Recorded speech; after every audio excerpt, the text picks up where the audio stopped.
conversations with the candidates. I am Tammy Daniels, editor of iBerkshires, and we will be talking to 3 of the candidates for school committee in North Adams. First, I'd like to say this is being sponsored by iBerkshires.com and being produced and hosted by Northern Berkshire Community Television. And with us on this episode, we have, well, sort of newcomers, Richard Alcombright, David Sookey, and Joshua Vallieres, who are all running for school committee. The incumbent, Emily Donis, was unfortunately unable to be with us for this episode because of a prior commitment. All 4 are running for office, and there are 4 seats. So it probably isn't going to be a big surprise who gets in, but we wanted to make sure that the community was able to listen to what they had to say and let them introduce themselves. And I will turn it over first to someone who I don't think really needs an introduction, and that is former Mayor Richard Alcombright. Thank you very much, Tammy. I appreciate it. Thank you, Tammy. Thank you, iBerkshires, for sponsoring this forum and all the other forums that you're sponsoring. Thank you to our good friends at Northern Berkshire Community Television for providing the venue. And thank you to these gentlemen to my left, David and Josh, for your willingness to step forward and serve our community. It's never an easy decision. It's a big step, so I really applaud you for that. Again, I'm Dick Alcombright. I'll kind of go backwards. I've been an employee of Mountain One Bank, formerly North Adams Hoosick Savings Bank, Savings Bank, and finally Mountain One for 40 years this year. I'm proud to have served that in that capacity. I was on the Northern Berkshire Vocational School Committee for 19 years. Served many of those years as the Finance Committee Chair. 9 years on the North Adams City Council, and 8 years as mayor. And because of the way our charter works, 8 years as mayor also made me 8 years as the chairman of the North Adams School Committee. A lot of service, a lot of time, and I enjoyed every single minute of it. And quite honestly, I miss public service. So I'm glad to be here today. I'm glad to have this opportunity. I'm glad that I don't have to run a campaign and run against someone. I'm like loving to run with people. So that's really, really good.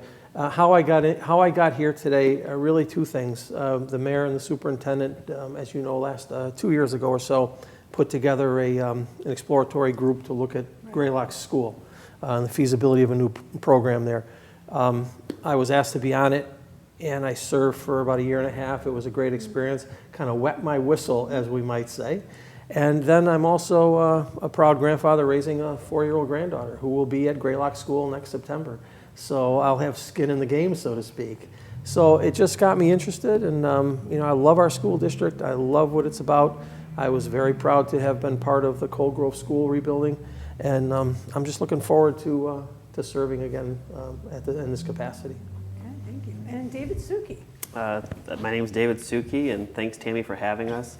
I am a Northern Berkshire resident. I grew up in Adams, Mass. Went to Hoosick Valley High School, graduated there, went on to get my bachelor's in technology, and pursued a master's in education. So here I am at the school committee election and putting that to work. I did work for an all-girls boarding school in Pennsylvania, so I got to see the outside aspects of a higher tier of education, but ultimately came back to the Berkshires because I love my family. That's why we all come back here. We all truly love the Berkshires.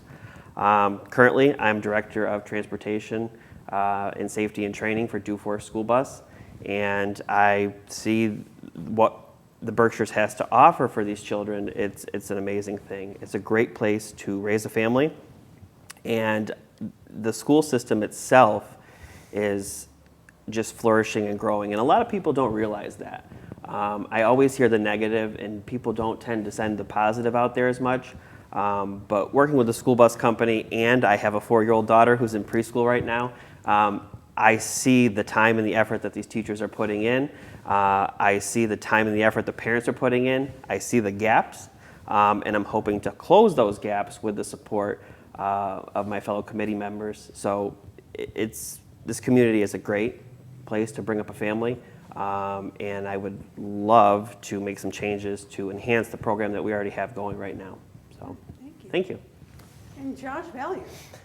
Hi everyone, I'm Josh Vallieres. I'm a resident of North Adams. I'm a a senior at MCLA. I'm a English major with a political science minor. I chose English because I like to talk. I chose MCLA partly because I have roots in the community, and I really want to I wanted to stay here to enhance the community. I've always had a connection to it. My leadership skills, I think, really began with Boy Scout Troop 1088. They instilled a lot of great values into my life. So I'm forever thankful for them. I'm a recent graduate of Drury High School as of 2018. I have an understanding of what's going on. I found that sitting on the sidelines, it doesn't suit me so much. I think bringing new ideas, new perspectives to the table, something that should be actively encouraged. And I want to serve as like a reference for young people, so to speak. I feel like we as a community need more young people involved in our politics. And I wanted to encourage you to stand up and participate. I don't know right now where we stand with hybrid meetings for the school committee, but that's one of the things that I'm running to actively consider. I think that the virtual meetings have been very beneficial for turnout, but I would like to see in-person meetings resume again for the school committee. So, that's one of the things I want to advocate on behalf. And, I also want to advocate on behalf of mental health resources in our schools. I have family members that have mental health illnesses, and it was hard for them in our high schools. So I want to make sure that especially in the aftermath midst of the pandemic, where social isolation has become a norm, that we foster a good relationship with our students for having the resources they need. All right, thank you. So everybody touched on a couple of things that I was going to bring up. I think the first one, I think we have to talk about, declining enrollment. It looks like we're going to close another school, at least within the next few years. And it will be the second school we've closed. It'll be the third school. No, we reuse some of our schools, so I would get myself confused there. Yes. Is that in your lifetime or yeah, my lifetime? Because that there's a was lot in my more closed lifetime. in my lifetime than in yours. Well, Yeah. okay, let's just say since the turn of the century, because there are a lot more schools that don't exist. Right. So there's definitely been a downward trend. So, and I'll go to Josh first. It's always difficult. It's emotional when families lose their neighborhood schools. How, as a school committee member, how do you make it easier for parents? And maybe how do we address declining enrollment? Yeah, and part of that conversation really is about marketing our schools and the strengths that our school district has. We're losing students to technical schools, to charter schools, not because the programs they offer. I mean, that's part of it, but because of the qualities that we don't promote. Which isn't to say those programs don't make a difference. I think one remedy to that would be partnering with community volunteers. In particular, I know the MCLA's Volunteer Center currently works with the after-school programs for the elementary schools, and I think for a high school program as well. So, I don't think it's too outside the realm of possibility to say that, having an after-school cooking program, an after-school budgeting program, or really any of the components of home economics that we've lost over the years. I think community members are an important resource that, we need to utilize. All right, Dave. I totally agree with that. I can tell you that North Adams, at the elementary level, there is a great program out there for after-school programs. Noella Carlo runs a great program. I've seen it in motion.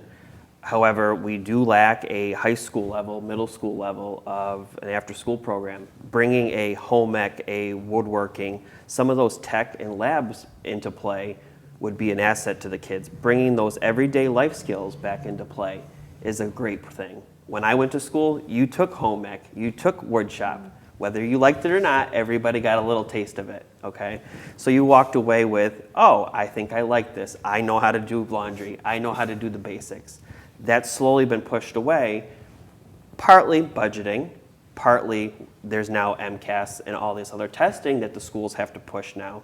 So I understand, but we need to fit it so that it works for everybody.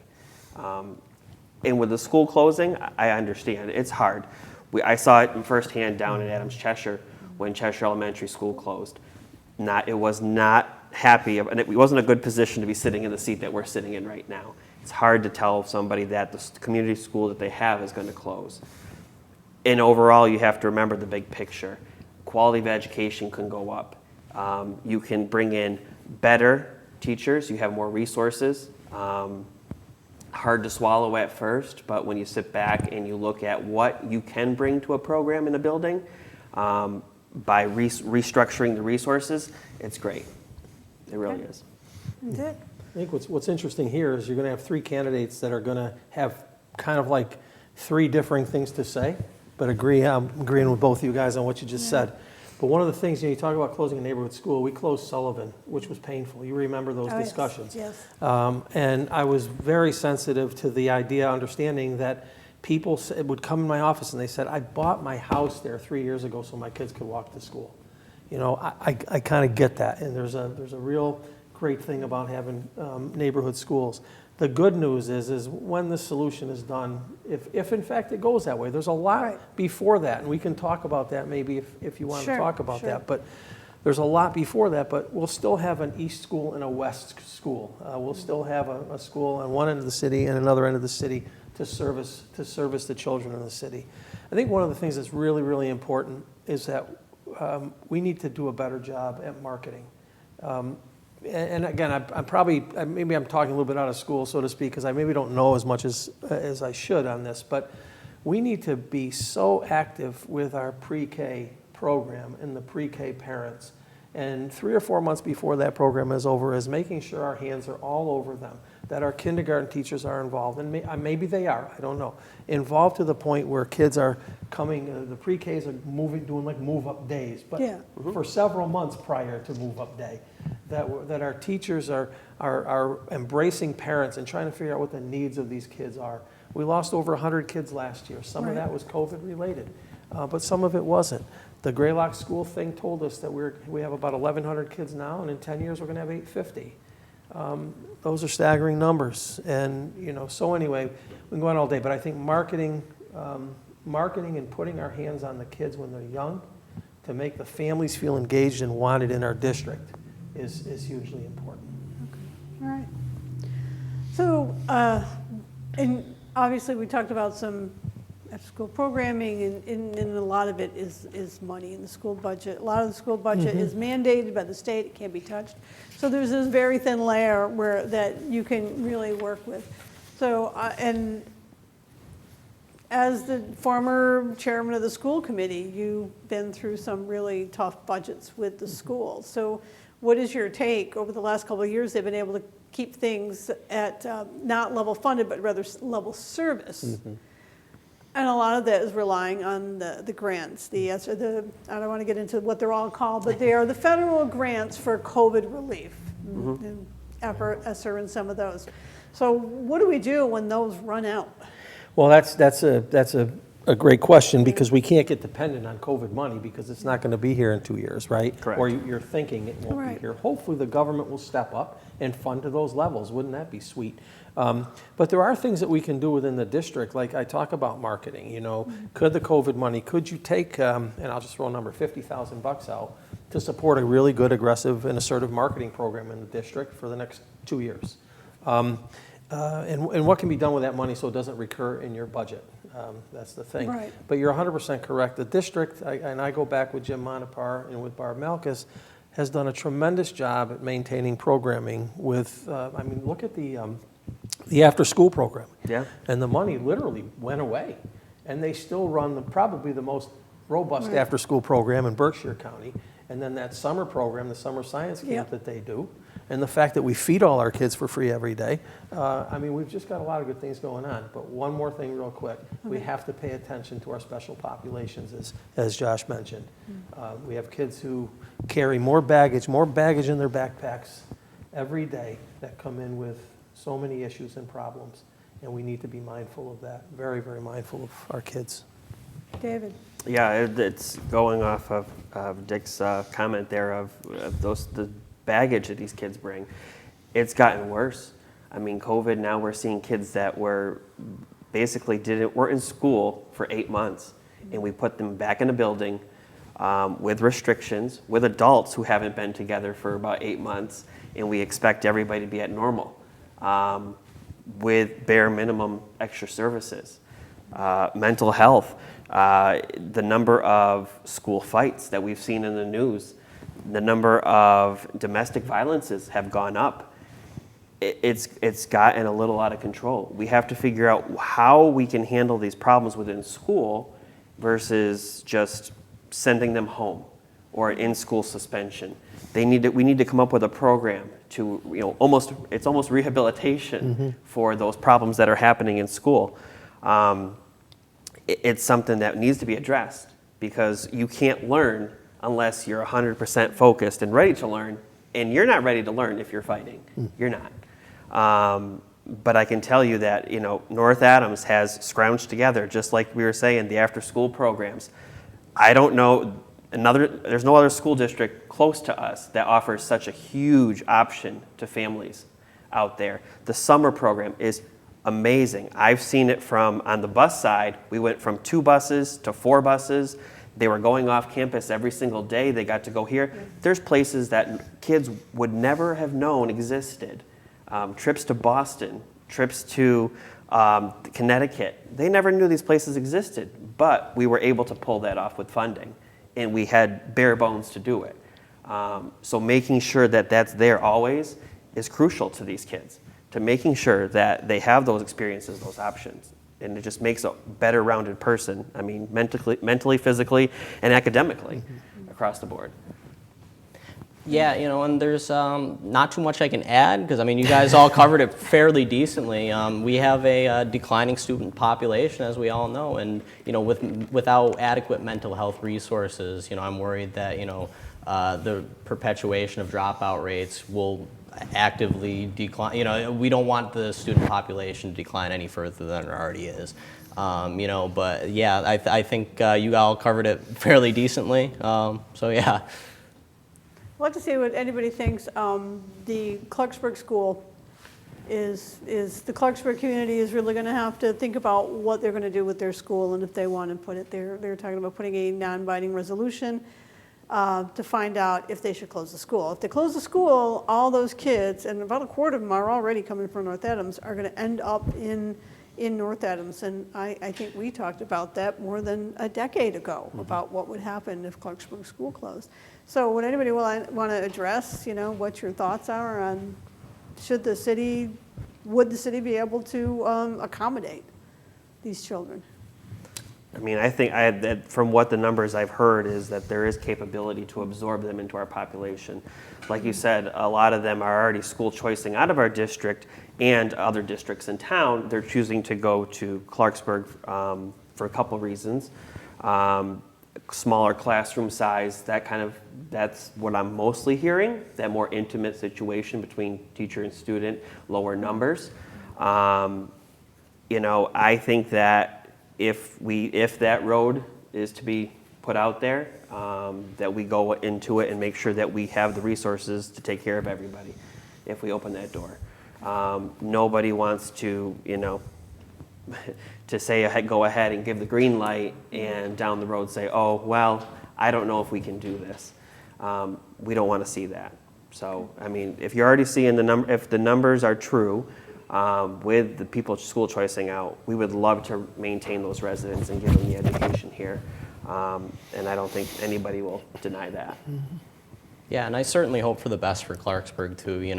It's a really tough financial situation over there. But I'd love to see, if something were to happen, unfortunately, I would love to see North Adams step up to the plate, and be a leader, and really try and find a good place, a good home for these students. Yeah, I would agree. I mean, I think the Northern Berkshire School Union, I said for a long, long time, even when I was mayor, is a great fit with the North Adams Public Schools. I think if you look at the demographics, socioeconomic demographics, if you look at school scores and a lot of things, and again, I haven't looked at these things in 4 years, but back then, if you looked at a lot of these things, they were a good fit to bring into the district. I would also think, and again, I think, that if we were to entertain and move that many kids into our schools, particularly if we're going to downsize and lose a school in the West End, that we probably would end up putting 6th grade up at the high school. I mean, that would have to be looked at. So truly, again, a 6th, 7th, 8th middle school in the high school building to create capacity in the buildings for another.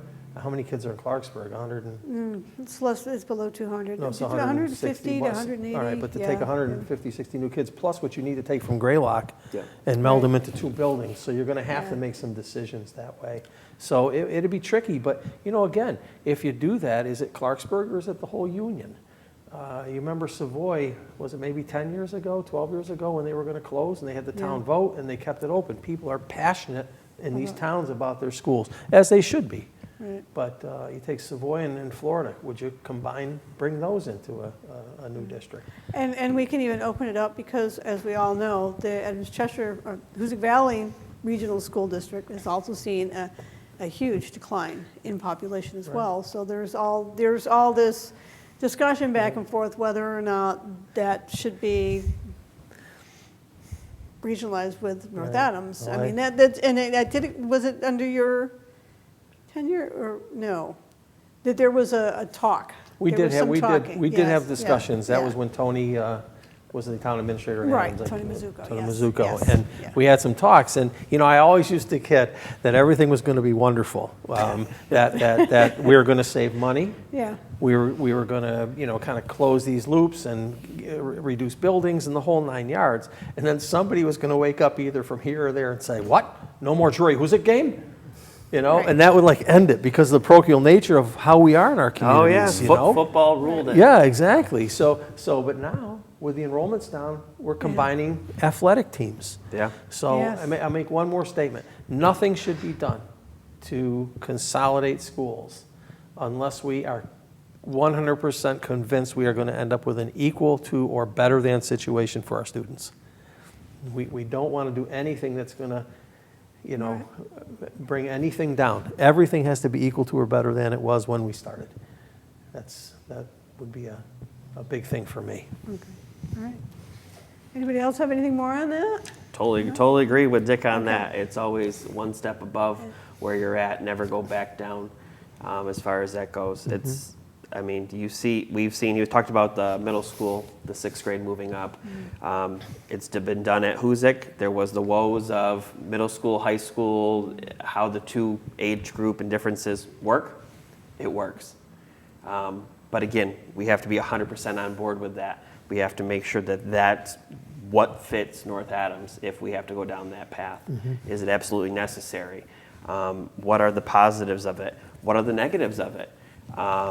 Does it benefit us in some other way to do that financially? Is there more opportunities for students to have different teachers, different teaching experiences coming out with different things?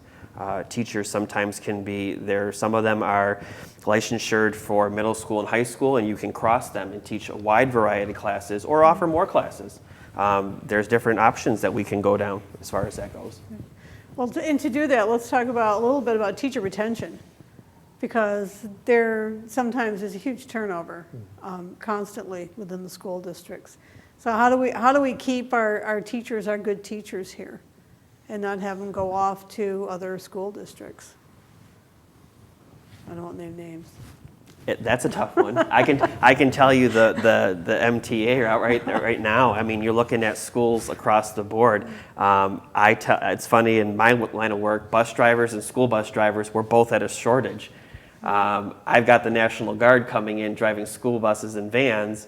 There's no National Guard for teachers. Right. And it's hard. It's really hard. And unfortunately, it always boils down to money. And it also boils down to what the city has to offer. Why would you want to move and relocate to North Adams?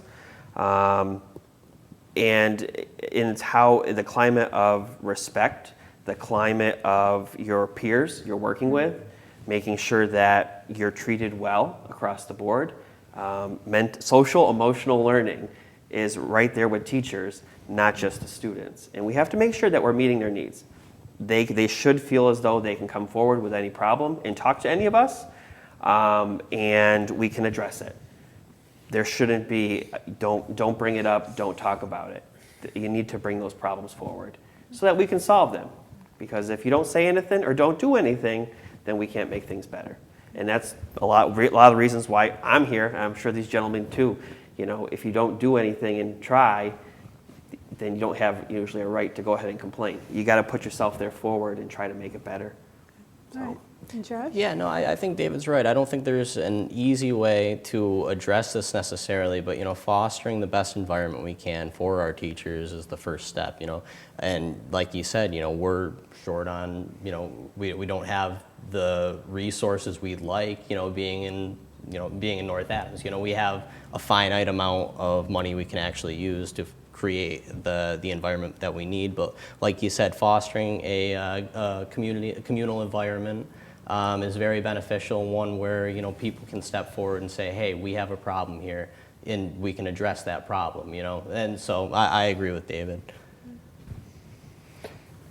Yeah, when I was mayor and chair of the school committee, I think we settled 3 contracts during that period of time with the teachers and with the other unions in the district. They were, I guess I would say they were wonderful experiences. Never was there a bad word. Never was there, do we leave each other at the end of a night arguing or whatever. I want to say the main focus of teachers in North Adams when I dealt with them over contracts was not money. Everybody wanted more money. Everybody wants more money, right? Everybody. I'm not paid enough. But it wasn't ever really about money. I remember the teachers that first year, I think they took a 0-1-1 for a 3-year contract, or, you know, something, as did our other unions. We did great by everybody. But my point is simply this, and I agree with these gentlemen, it's not always about money. Retention isn't always about money. It's about how you're made to feel in your workplace. It's whether or not you feel appreciated. I think it's whether or not your workload is sufficiently and fairly denoted. So there's a lot to be garnered. If we want to look at money and we want to say that, I mean, I looked at North Adams District, I think we were always second lowest, second from the bottom of the 15 or 17 districts in Berkshire County. When we do a contract, they might go to 5th, but then those people do their contract, so they go back to second. Yeah. Right. And so, and that's something to be said. When you have a teacher, say in Williamstown or in Adams, making $6,000 or $7,000 more than that 5th grade teacher in North Adams, it does say something. Right. I don't know how you fix that. I didn't know when I was mayor and chair of the school committee, and I still don't know how you fix that financially. Okay. So I'm going to take a tough one. As a member of the school committee, and it may not come up, but it may, vaccinations, COVID vaccinations for children. I mean, right now, Pfizer is available for 12, down to age 12. Pfizer is also pushing the FDA to look at its data for 5 to 11. And I'll start with Dick. How do you feel about mandating vaccinations for kids in the North Adams Public Schools? Well, first of all, my own personal belief, I think it's a shame we have to mandate, quite honestly, or someone would have to mandate. I believe in science. I believe it works. I believe in it. I'm a grandparent raising a grandchild. My only fear in my whole life right now is the fact that she brings it and gives it to me and I get sick. And I fear that for the many blended homes in our district where kids could actually carry this home to grandparents or parents who are compromised, immune compromised. So I think vaccinations are very important. I think that the school district has to listen. First of all, whatever we do is going to come forward to the recommendation of the mayor and the superintendent. That has to come to us in a way that's consistent with what our state leadership is saying, what the CDC is saying, the federal guidelines, and then all the science that makes these vaccinations safe. I will 100% say that when it goes 5 to 11, my granddaughter's turning 5 in February, and she will get the shot. Okay. So I think we need to protect our teachers, and I think we need to protect our families. And one way to do that is to see that our kids are vaccinated. So I didn't answer your question, because I didn't say would I vote to mandate. Right. I don't know. I'd have to wait and see what is brought forward for a recommendation and kind of where we are with the pandemic. Yeah. Right. You know, right now we see numbers coming down, blah, blah, blah. Yeah. But that's my answer. Okay, David. It's got to be data driven. I agree. I mean, we need to see what the state says, what the federal government says. We have to see the trend going across. It boils down to numbers. If it's showing that we need to go that route, then we may need to go that route. If we don't, we don't. We all have little ones at home. I have a 4-year-old who every time goes to the doctor says, "Can I get the shot? Because I don't want to get great grandma sick." Mm-hmm. It's scary to think that we have to think our kids like that. She's willing to get it. I want to make sure that I'm around for her, that, we're all doing the key part. Teachers, making sure that they feel safe in the school. Nobody wants to go into a workplace feeling that they're at risk. And that goes back to the teacher retention. It's all one vicious circle. But again, when that time comes, we got to look at the data. We got to see what the CDC says, federal government, DESE, and the city itself has to come up with a plan before we instill it in our schools. So. Josh? Yeah, not to overstate it. They covered it well. We need to take it at the advisement of the Massachusetts Department of Health, CDC. But I think one thing to bring up too is that there's been a lot of misinformation about the virus and about the vaccine. Since SARS in 2003, there's been a lot of research into coronaviruses. So this vaccine, to dispel any misinformation, wasn't sprung out of a lab, half baked, so to speak, half developed.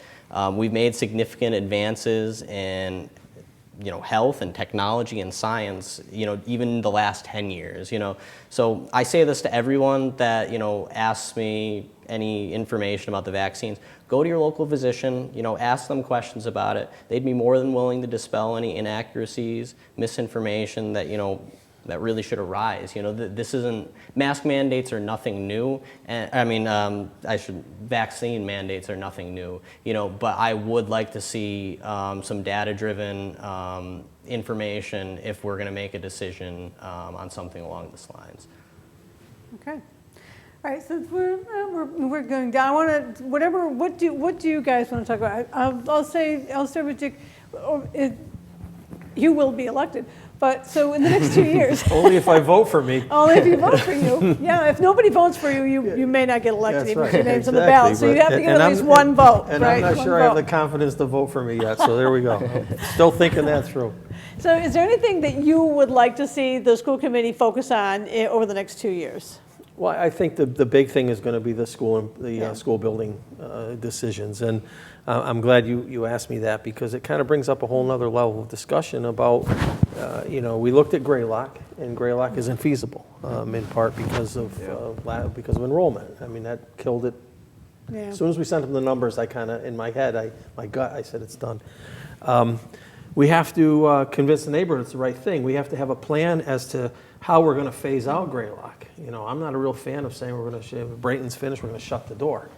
Is there a phase-out program? If somebody's in 3rd grade when Brayton is done, are we going to have a way to let them finish 3rd, 4th, 5th, to kind of, or 6th to move on? And right. How do we do that? There's got to be some discussion around that. But the bigger thing is can the community afford it? I personally, and again, God bless the next mayor and for their input in this, but I can't see how it can be done without an override or an exclusion of some sort on the debt. And at the same time, the community is clamoring for the need for school buildings, but we got a public safety building we have to address. Right. And what kind of numbers, what's that going to look like? And will the community be willing to accept the repayment of that debt? And maybe there's a gift out there waiting in President Biden's infrastructure bill that would support infrastructure of a new public safety building. Who knows? Yeah. But until that time, I mean, part of this whole discussion has to be, can the community afford it? And then how can we pay that? I think it can be done, but there's going to be, I think, a lot of political discussion around it, quite honestly. So for me, I think that's what will eat up a lot of our time. That and keeping the budget to provide the services that you guys all talked about. So. All right. Yeah, I agree with that. I mean, it's making sure that we can absorb when and if Greylock closes, if we can really handle that. Do we need to expand on the building that we already have, and what building that is? Whether it's an improvement at Brayton or expanding the campus up at Drury High School. We have to see where the best fit would be. Cost effective.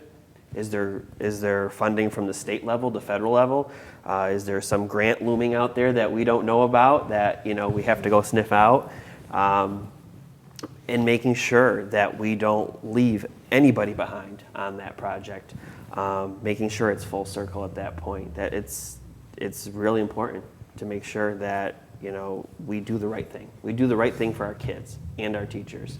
It's not always boiling down to the dollar, even though we all see it at the dollar sign. We all see it in our taxes. But to make sure that it is worth it, every dollar spent at that point. Okay. Jack? Yeah, and going off the Greylock topic, Greylock was a home to me. I went to Greylock K through 7, so I mean, I have nothing but positive memories of the school itself, and so, it's unfortunate to see it at this point, but, like you guys said, it's important to remember that, it's not at the point where decisions have been finalized yet. I'd like to see it open for a couple more years, at the very least, until, Brayton's renovations are finished, but, I think that, in this case, we just got to wait till the completion, see how it goes, and when decisions have to be made, we'll eye them out and see how they go. So is there something that you would like to see done in the next 2 years outside of Greylock, or do you think that's going to be the main focus? Like I said, I think depending on who the new administration is, what grants we can get, I'd like to see the resources used for mental health. Mental health is my #1 priority. I would like to be an advocate, of mental health on the body, and so I'm hoping that I can bring that to the table. So we're coming down, but I want to give. Is there anything that you think we should have brought up that didn't get discussed? I think David hit it on the head, and both these gentlemen did. But David hit it on the head when he said we have to. The well-being of the student this year needs to be an incredible focus. Our teachers will deliver curriculum. They'll do it in the professional way that they always have. That'll all happen, but we need to, as these kids come back into school, or have come back into school, as they're making that adjustment.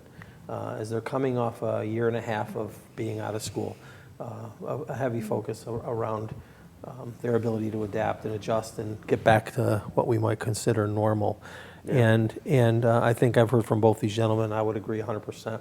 We can't make all our decisions focused on the dollar and what we might save. They have to be much, much deeper than that. If we're making decisions around education on what we're going to save in money, we shouldn't even be making decisions in my mind. Yeah, correct. I mean, there's open positions right now with the school district that they're searching for.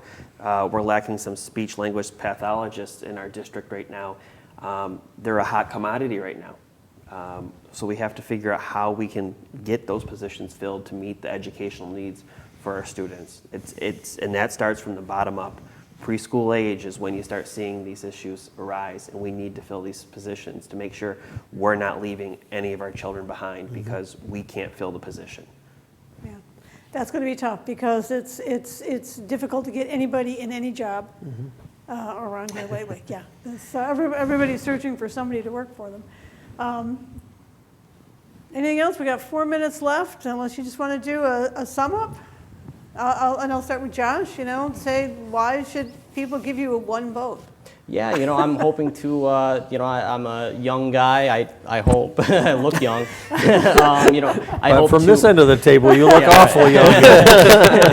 I hope to, like I said in the beginning, model for the community, the potential for, running for office as a young person, bringing that to the table is very imperative, I think, in a city where these city positions aren't, they're not as, people aren't filling them, So, I don't have any kids in the school system. I have a desire to ask questions, to seek community input. I have the fresh optimism of a soon-to-be college graduate. I have the experience of being a recent Drury alum, and I have the desire to shape a functioning, cohesive, safe school system for our students. I understand the work ahead won't be easy, but as any parent with kids will know, people my age have the energy to keep up. So, Right, and we also have a declining enrollment, so that may be part of your job too. yeah. I used to be able to say that I was the youngest person running, but apparently I can't anymore. So I hopefully that there's some positive energy behind me running for school committee. I believe that with my background, expansive knowledge of private sector school from public school, working now in the school bus industry, seeing the logistic sides, how it all plays out from the numbers to the quality of education, having all these different facets of the field can benefit me bringing that into North Adams Public Schools and hopefully being a voice for, again, we say the younger crowd, for the parents, having a 4-year-old, I'm invested into this community. I'm here till 12th grade and on. And I want to make sure that everybody has that voice, has that ability, that they want to stay in North Adams. And if they have an issue or they want to see something improved, bring it forward. We're here to listen. That's the point of our position. We're here to listen to the community and help make choices. Okay. And thank you again, Tammy, and thanks, guys. It's been fun to get back in this kind of a seat and talk about this stuff, and I'm really looking forward to to being on the school committee. 37 years of, I think, combined elected service to the city, and 26 or 7 of those in a school committee capacity. So if nothing else, I can bring some historic reference. The schools that no longer exist. Pretty much. Yeah, they all closed when I was on the school committee. But the other thing is that I really want to help out. I just want to help out and be in the room and be back at the table again. What I would ask folks to do is, particularly for these guys, when you go and vote, you're going to know it's an uncontested election. Vote for these guys. A vote of confidence for the people who are running for offices that serve your city and your school and your kids. It's important that they know that they're being supported by this community. So I want to thank you again and thank the community for the opportunity. All right, thank you. And that is it for conversations with the candidates. We were here with school committee candidates Richard Alcombright, David Sookey, and Josh Vallieres. And of course, also on the ballot is Emily Donis. And thank you, Northern Berkshire Community Television, for hosting us here. And do not forget to vote on November 2nd.